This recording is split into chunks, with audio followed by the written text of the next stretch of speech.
e seguimos estudando aqui no Escuta Estuda, nessa nossa sexta parte de gestão pública.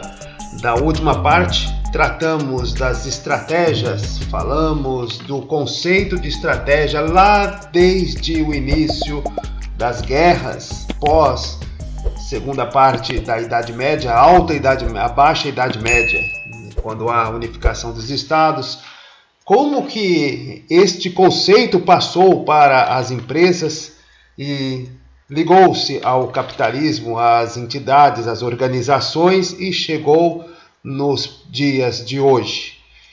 E daí, quando vamos falar dos dias de hoje, estamos falando do século XX e do século XXI. Não estamos falando aqui exatamente de 2025 somente, né? Estamos falando da idade em que o capitalismo se espalhou por todo o globo e depois de 1989 ele chega à totalidade de quase todos os países, né? Talvez com exceção de Cuba, Coreia do Norte e etc.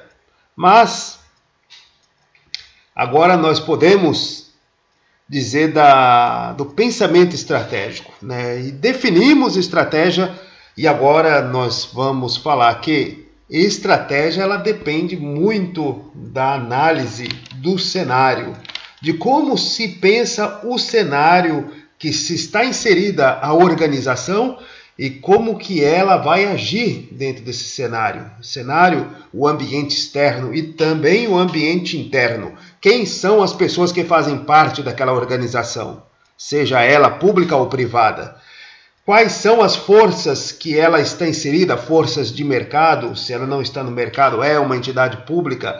Quais as exigências da população ou da chefia, caso não estivermos falando de um Estado democrático de direito, e sim de uma ditadura? Quais são os pressupostos do ambiente em que está inserida aquela organização? E para isso, desde 1957, para pensar sobre o pensamento estratégico, para pensar sobre o pensamento, né, dando voltas e voltas, para pensar sobre a estratégia, nós temos várias escolas que foram surgindo, né? Vai estar lá no Safari de estratégias, né, do Mintzberg. E nós temos a sequência de várias escolas, né? Não podemos confundir lá com as escolas da administração, de jeito nenhum, né? Essas aqui são escolas do pensamento sobre estratégia. E essas escolas, elas vão ser 10 escolas, né? Para lembrar delas, é só pensar na sigla DPP, ECA, PECAC. DPP, ECA, PECAC, né? O D de escola de designer, P de planejamento, P de posicionamento, E de empreendedorismo, C de cognitiva, A de aprendizado, P de poder, depois cultural, A de ambiental e de configuração, né? E tem que ser gravado nesta ordem porque é a ordem que se deu à evolução do pensamento estratégico nos autores que vão se seguir.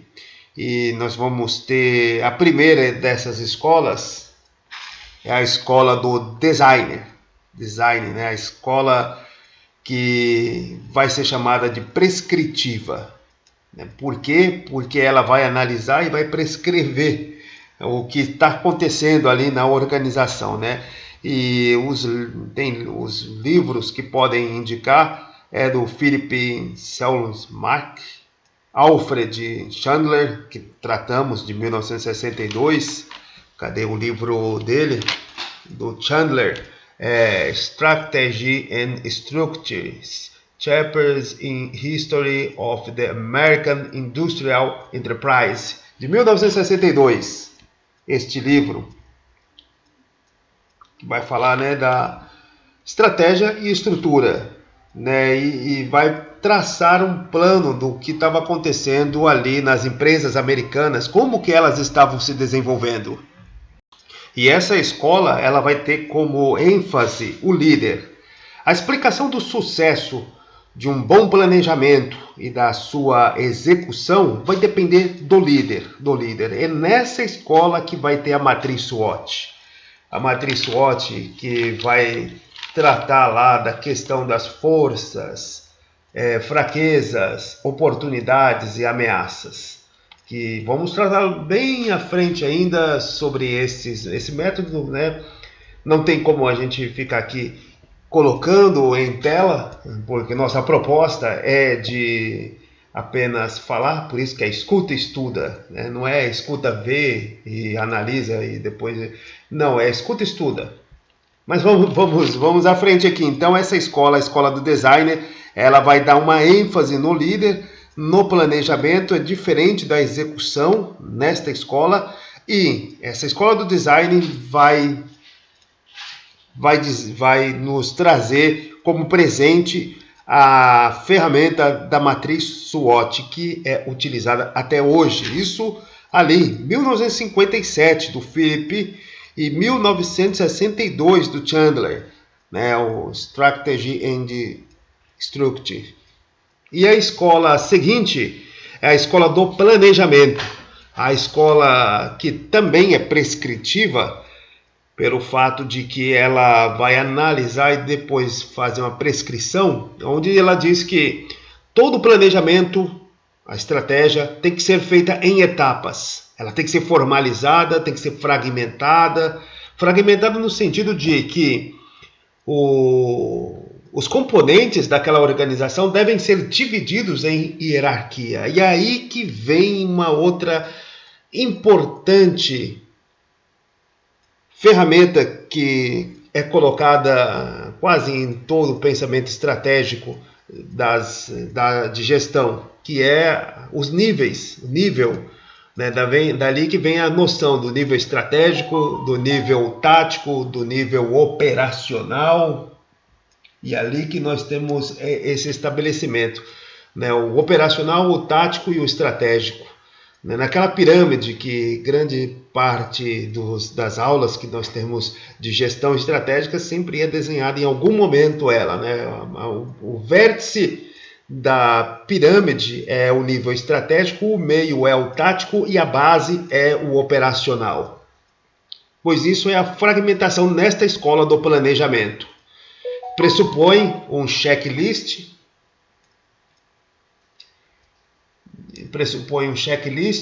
e tudo é feito através de etapas. A escola seguinte é a escola do posicionamento, a escola em que é baseada as análises ali de Michael Porter, né, das 5 forças. As 5 forças que ele diz são a do mercado, né, que tem muita relação muito mais da dinâmica das organizações privadas do que das organizações públicas, mas também pode ser aplicado, que é aquela questão da barganha entre clientes e fornecedores, né? No momento que você, por exemplo, monta uma organização econômica, você vai ter fornecedores e vai ter clientes, então eles vão fazer barganha, os clientes vão fazer barganha para pagar menos e os fornecedores vão fazer barganha para ganhar mais. E além disso, dentro do próprio mercado, nós temos lá problemas de novos entrantes. Você está lá no meio do mercado vendendo o seu produto e pode ter novas empresas que vão copiar e vender o seu produto e às vezes até melhorar, até fazer produtos melhores. Como nós temos hoje na emergência das marcas chinesas, Xiaomi, ela passa a ser uma copiadora ali nos anos 2000 de vários produtos que são colocados no mercado das grandes internacionais, né, de empresas americanas, empresas coreanas, né, a Samsung e diversas outras, e Mitsubishi, japonesas, e a Xiaomi estava só copiando. Hoje a Xiaomi está fazendo produtos melhores, de grande qualidade, que a Samsung e etc. tem que correr atrás. Ou seja, esses novos entrantes, eles passam a também criar produtos substitutos e aí se acirra a rivalidade. Tem-se então essa escola, a escola chamada posicionamento, pois você precisa ter um posicionamento relacionado à barganha dos fornecedores, a barganha dos clientes, as ameaças dos produtos substitutos, o poder de barganha também dos clientes, né? Eu já falei novamente aqui, estava na lista. Ameaça da concorrência, como nesse nosso exemplo aqui. Ou seja, é um ambiente competitivo, um ambiente que você tem que se posicionar a todos os momentos para todos os atores. A quarta escola é a escola do empreendedor, que também é uma escola prescritiva. Ela tem um foco no empreendedor, não exatamente no líder, como naquela escola do design. Não é só nessa quarta escola, o foco não é no líder. O líder, claro, o empreendedor geralmente é um líder, se for pensar, né, se não passarmos aí uma definição chula sobre liderança, né? Se pensarmos liderança lá no sentido do Max Weber, aí nós estaríamos discordando da questão aqui do foco de empreendedor e líder, né? Mas o empreendedor é o primeiro que faz. O líder não é só o primeiro, é o que leva a um objetivo final. Mas vamos continuar aqui. O foco é na oportunidade. Ou seja, tem-se a oportunidade, tem-se as ações e ali o empreendedor vai utilizar aquela oportunidade. Ele vai ter uma necessidade de mercado não atendida, qualquer coisa que é necessária fazer. Então, nesta oportunidade, o empreendedor vai agir e vai montar a sua empresa, vai reforçar o seu produto, vai fazer com que ele aumente, né, a sua receita através da visualização e do aproveitamento de oportunidades. E aí, ou seja, a escola prescritiva do empreendedor, a escola empreendedora. A quinta escola é a escola cognitiva. Essa escola já começa a questão descritiva, não é prescritiva, né? Ela não dá recomendações, agora ela só descreve, é descritiva, né? Ela vai basear no processo mental da liderança da organização, ou seja, não é dependente mais de um único empreendedor ou de um líder ou da hierarquia, como na escola do planejamento ou no posicionamento, mas sim no processo mental da grande parte das pessoas que fazem parte daquela organização. E esse processo mental que vai criar o desenho organizacional. Se a gente for lá no livro Comportamento Organizacional do Hidalberto Chavinato, vai ter lá o desenho organizacional que é criado por boa parte da administração, da alta administração da organização.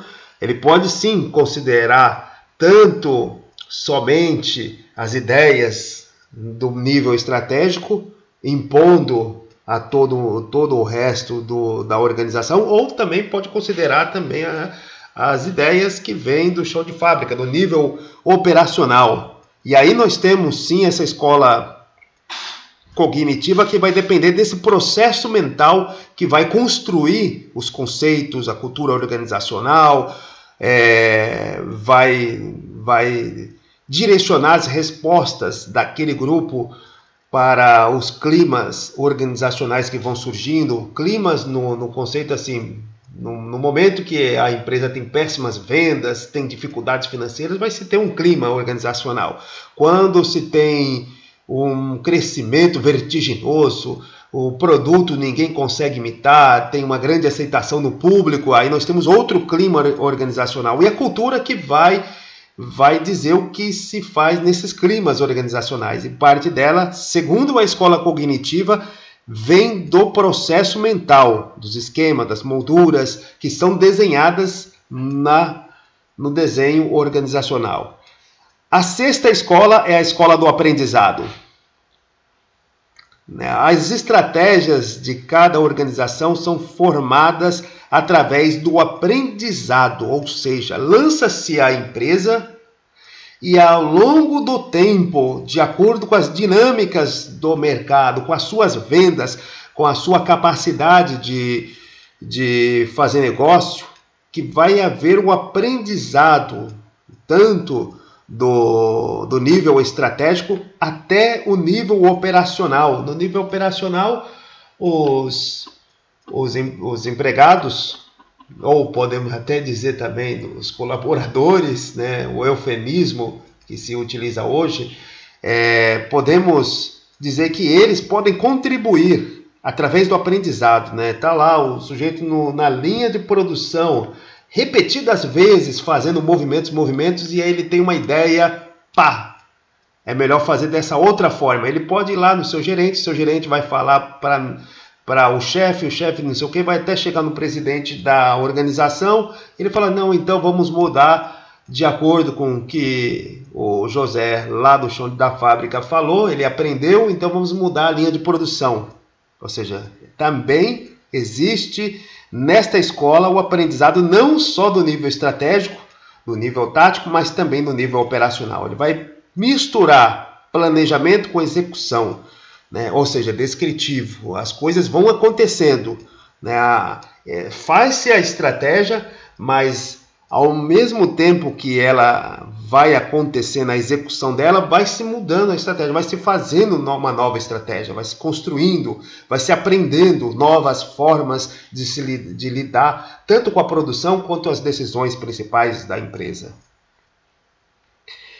A sétima escola é a escola do poder. O poder, que já trata, também uma escola descritiva, trata que o sucesso de uma organização, da sua estratégia, do seu planejamento, está nas suas negociações, nas suas trocas com fornecedores.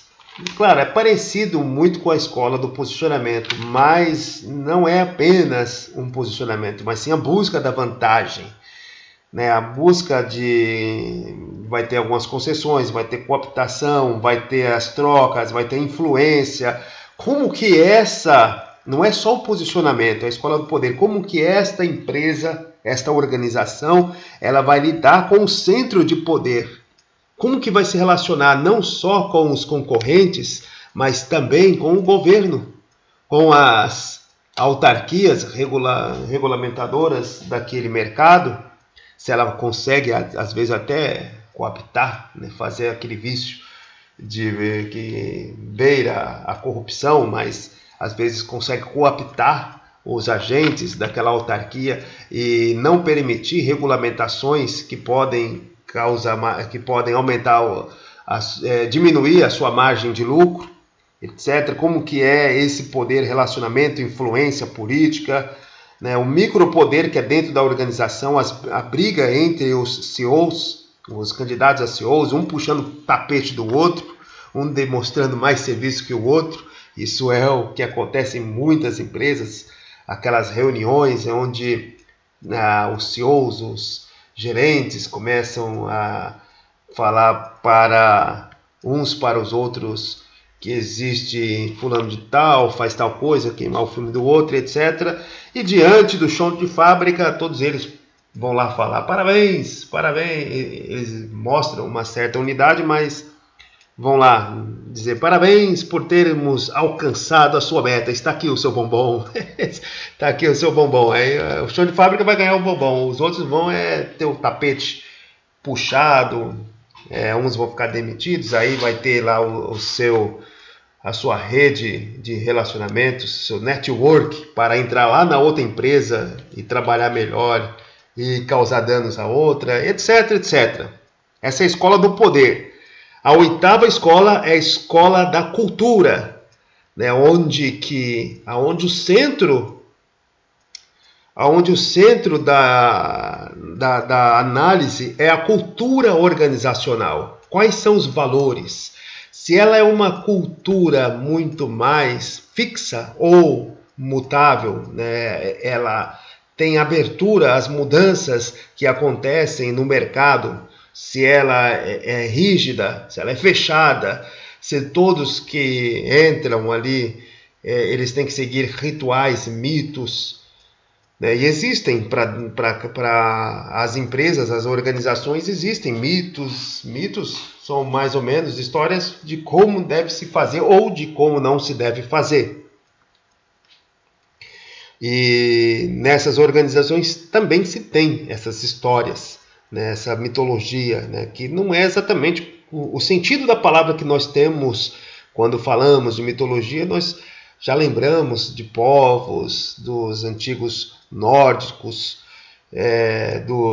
dos antigos brasileiros indígenas com a sua mitologia, mas também existe dentro da cultura organizacional essas questões, esses valores são fracos, são abertos, são fechados, existem mudanças estratégicas, né, as escolhas, né, a cultura organizacional nessa escola, ela é o ponto principal, aonde para mudar qualquer coisa na organização tem que se mudar a cultura organizacional. A nona escola é a escola ambiental, também descritiva, como a anterior. Ela dá uma ênfase no ambiente externo. As escolhas da organização, elas têm que se encaixar com o ambiente externo, com o que se tem hoje no pensamento do ambiente externo. Pensa-se, por exemplo, na Rede Globo de televisão, ela vive do entretenimento, de notícias e etc. No momento em que, no ano 2000, o funk estava começando a ganhar várias casas no Brasil inteiro, lamentável, mas é uma verdade. E essas músicas, não sei se chamamos isso de música, mas né, esse barulho dos infernos que causam grandes problemas em todo o Brasil, que impedem jovens de estudar, jovens que querem estudar, porque a grande maioria está lá no meio dessa bagunça, né? Mas quando estava em expansão, essa coisa que não dá nem para falar de que é cultura, mas quando estava em expansão, a Globo não quis saber se isso era bom ou ruim, se isso ajudaria ou não. Ela abraçou naquele momento, porque ali gerava mais atenção, e gerando mais atenção, gera mais anúncios, gera mais receita. É assim que ela tira receita. Hoje em dia, quando se tem a expansão de certos grupos, como evangélicos, que estão hoje em crescimento em relação aos outros grupos, ela também abraça, bota lá personagens evangélicos nas suas novelas, faz anúncios, tenta se aproximar deste grupo, né, e passa. Por quê? Porque ela faz a sua mudança de acordo com o ambiente que está surgindo. Ela não tem uma determinação para dizer é assim que nós somos de direita, somos de esquerda, etc. Não, ela se adapta à maioria da população. Se a maioria da população achar que seria realmente factível voltar à Idade das Pedras, ela volta à Idade das Pedras. É a escola ambiental. E por último, nós temos a escola da configuração. Ela é a única escola integrativa, né? Porque até então nós tivemos escolas descritivas e prescritivas. Agora ela é integrativa. Integrativa porque ela vai colocar todos estes pontos como centrais na sua análise.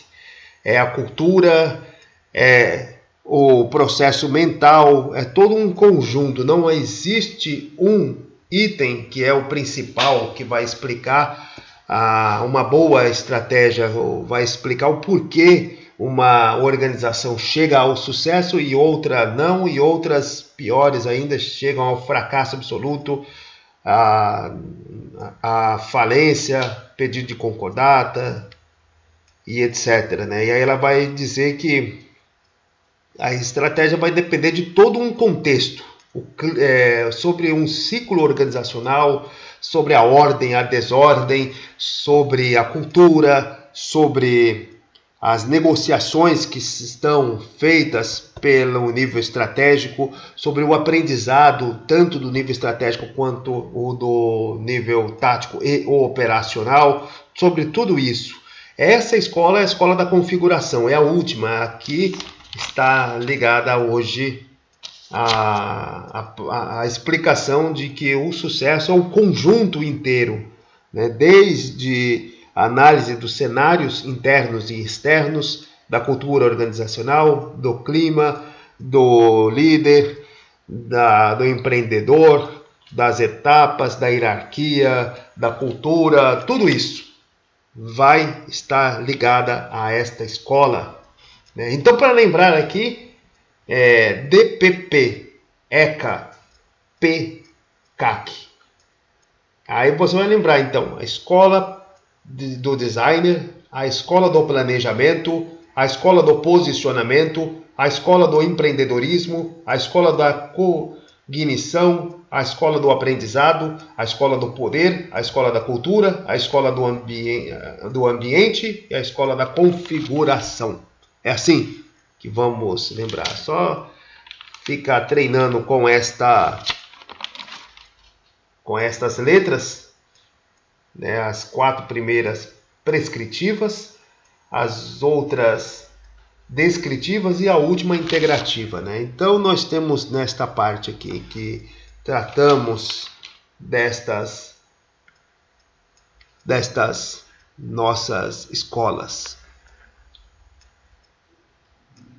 Agora, por fim, vamos tratar sobre cenários, pois estratégia vai depender do cenário. Para se criar uma boa estratégia dentro de um planejamento, vai se ter a ideia sobre cenário. E aí nós vamos falar de cenários, como se analisa os cenários que estão inseridas as organizações, sejam públicas ou privadas.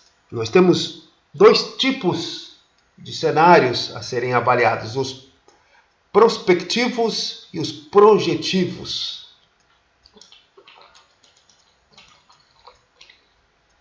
Para terminarmos aqui, então, prospectivos são cenários onde os dados não são exatos.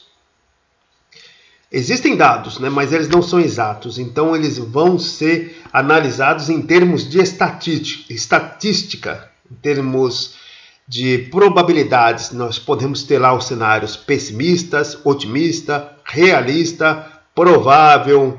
Vai ter diversas classificações, vai depender do interlocutor para sabermos a classificação que se dá, ser pessimista, otimista, e muitas vezes essas classificações dependem da pessoa que está interpretando.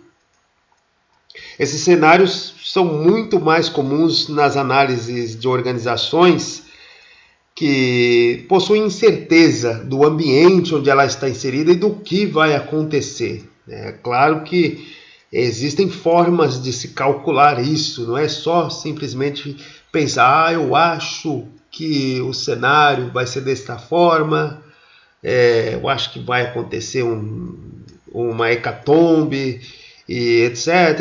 Né? Não é no achismo, vai ter métodos, né, como a gente vai tratar aqui no Trend Impact Analysis. Mas esses são os cenários prospectivos, baseados em análises estatísticas, em probabilidades. E nós temos também os cenários projetivos, né? Aqueles que são baseados em dados matemáticos e que as mudanças prováveis são muito difíceis a acontecerem.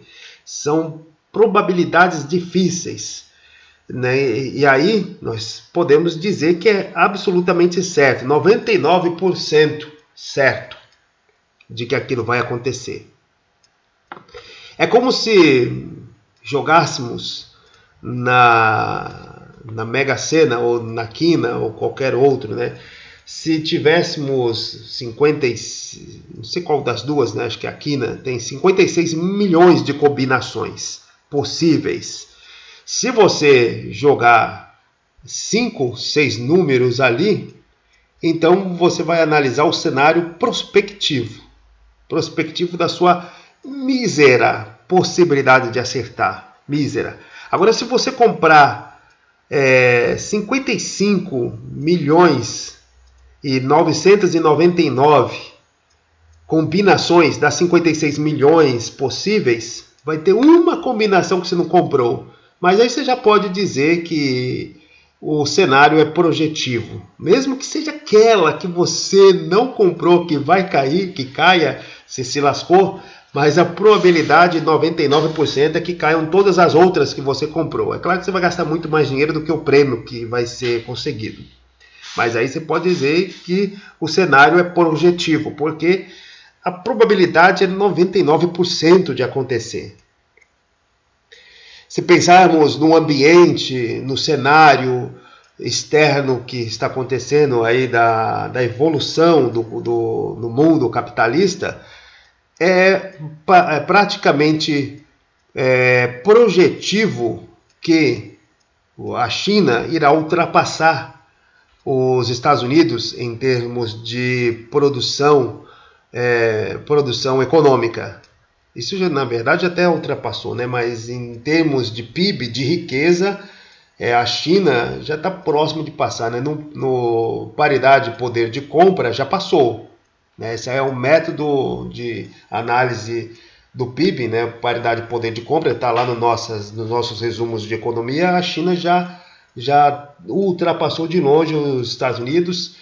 E agora, na questão do PIB nominal, ainda não, mas é que fato que vai passar. Só se acontecer alguma coisa muito, muito complicada que vai impedir que isso aconteça. E aí, claro, nós podemos dizer de um cenário projetivo. Agora, um cenário prospectivo é a questão do Brasil. Brasil, por exemplo, de tornar-se uma potência.